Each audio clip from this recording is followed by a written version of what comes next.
About 7 years ago, I got the opportunity to visit outside the continent of Africa for the first time. The destination was Lisbon in Portugal. On our way from the airport on the train, a Portuguese lady asked me, "Where are you from?" And I said, "I'm from Zimbabwe in Africa." And a wave of pity washed over her face, and she said to me, "I'll pray for you."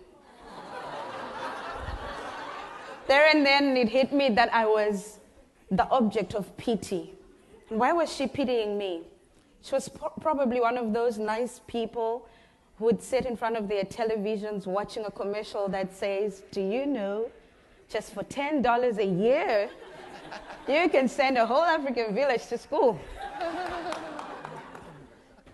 We must, to the world, we must appear like a retrogressive, backward continent infested with disease, war, people who cannot champion their own causes and rely on the charity of foreign aid to get by from day to day. Over the past 6 decades, nearly 7 decades now, we've received over $1 trillion in foreign aid. But has that developed our continent? IMF has since acknowledged that aid will not lift Africa. In fact, we're getting poorer. We're retrogressing. What has aid done to lift us? Not very much. But what has aid done instead? It has created in us chronic dependency. Our hosts have a saying, I think it's the Department of Agriculture at the zoos, they say, "Please do not feed the animals. They might become dependent and forget how to hunt." We've forgotten how to hunt. Or waiting for alms, we have totally forgotten how to hunt for ourselves. What has aid also done? It has subsidized the political inefficiencies of our irresponsible governments. We think they are doing something when they are not. Aid has trapped us in debt because most of that debt comes as state-to-state funding, which is loans, which we're struggling to pay back. Aid is also killing our local industries. Why must our people buy mosquito nets when they can get them for free?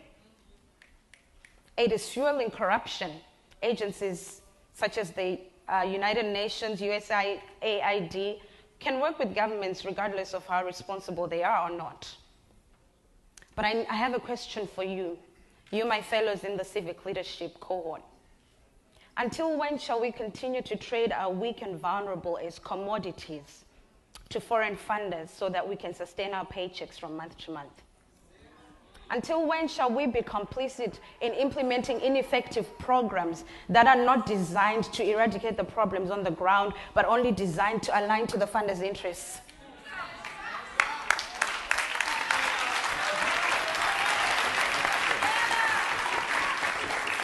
Until when shall we maintain a clean hands policy and not want to do the dirty work of holding our governments accountable for the misuse of our natural resources?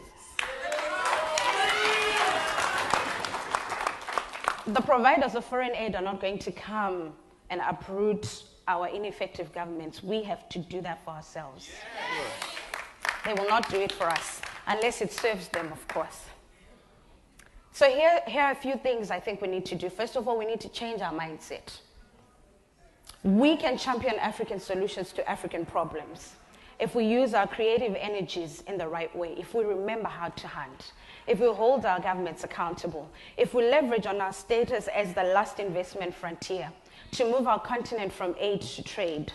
I'm not talking about something fanciful. Eritrea did this in 2007, completely rejected all foreign aid. For a few years, it was hardships. But from 2010 going onwards, the economy started recording growth. 2010, 2011, and they're still on a growth trajectory. Short-term hardship, long-term gain. Rome wasn't built in a day. Ghana is doing this, moving themselves from aid to trade. Our own countries can do this as well. And as for our hosts and everyone else who wants to help us, I would urge you to reconsider the manner and extent and scope of the help you give us. We no longer just want fish. We no longer just need fish. We need you to help us learn how to fish. Some of us already know how to fish. We need to learn the new technology in how to fish better. help us with tech transfer, capacity building. Some of us already have the tech to fish, but we need access to the fish markets. Give us favorable trade deals. We need partnerships. And I trust that if we do this, including turning our nonprofits into profit-making social enterprises, doing sustainable change, involving the communities we want to serve in sustainable solutions. I believe that one day when I go back to Lisbon, and if someone asks me where I'm from, I'll say, my name is Sharon Bwanya. I am from Zimbabwe in Africa. And I'll watch their face fill with wonder, awe, and admiration. Thank you.